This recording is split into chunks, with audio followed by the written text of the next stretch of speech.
Hello guys, তোমরা সবাই কেমন আছো? আশা করছি ভালো আছো। আমি পায়েল ব্লগে তোমাদেরকে আরও একটি ব্লগে স্বাগত। তো সকাল থেকে আজকে ব্লগ ভিডিও শুরু করতে পারিনি, একটু প্রবলেমের জন্য। ফোনে একটু প্রবলেম হয়েছিল। তো চলো, আজকে শনিবার, তোমাদের সাথে আমি কি করি না করি সেটা দেখতে থাকো। বাজারে গেছে আমার ছেলে আর আমার বর, জানি না কি আনবে। তো যা আনবে আমার রান্না করতে হবে। তো আমি কি করি না করি দেখতে থাকো তোমরা। বাই।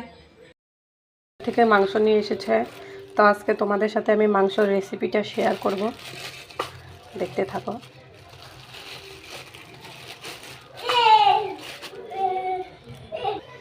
তো যেখানে মাংসটা আছে, তো আমি মাংসটাকে গরম জল দিয়ে দেবো।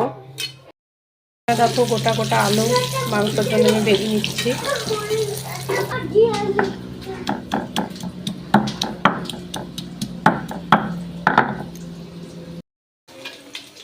তো চলো, আমি এখানে মাংস, তারপরে জিরের গুঁড়ে, আদা রসুন পেঁয়াজ বাটা, লঙ্কার গুঁড়ো দিয়ে দিচ্ছি।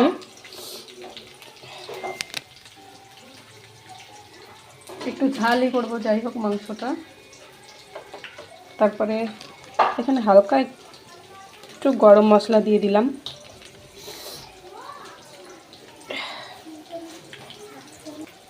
তারপরে দিচ্ছি, এটা হচ্ছে চিকেন মশলা। তারপরে দিয়ে দিচ্ছি স্বাদ মতো লবণ।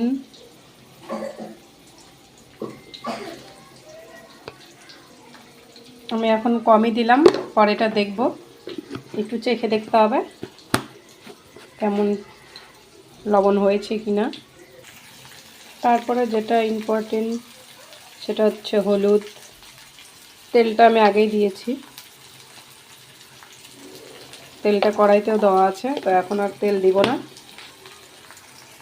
আর একটা জিনিস অ্যাড করব, সেটা হচ্ছে একটু লেবুর রস।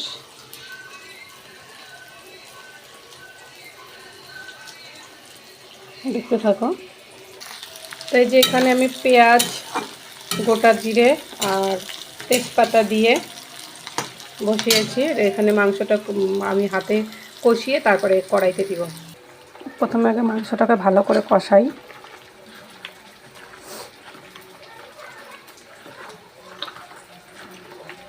অনেকদিন পর আমি আজকে এভাবে হাতে কষিয়ে রান্না করছি।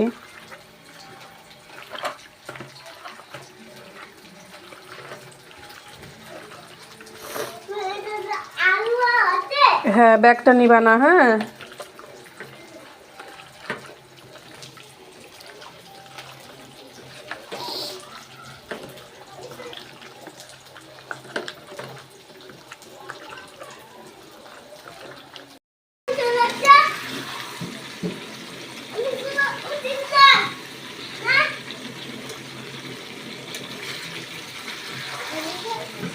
তো চলো আমি এটাকে ঢেকে দিচ্ছি, এটা কষানো হোক, তারপরে তোমাদেরকে দেখাচ্ছি। আমার মাংসটা কষানো হয়ে গেছে, আমি এখানে ঝোল দিয়ে দিব। দেখো,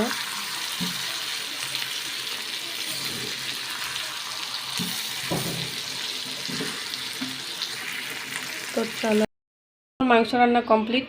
লাস্টে ধনেপাতা আর গরম মশলা দিয়ে নামিয়ে নিয়েছি।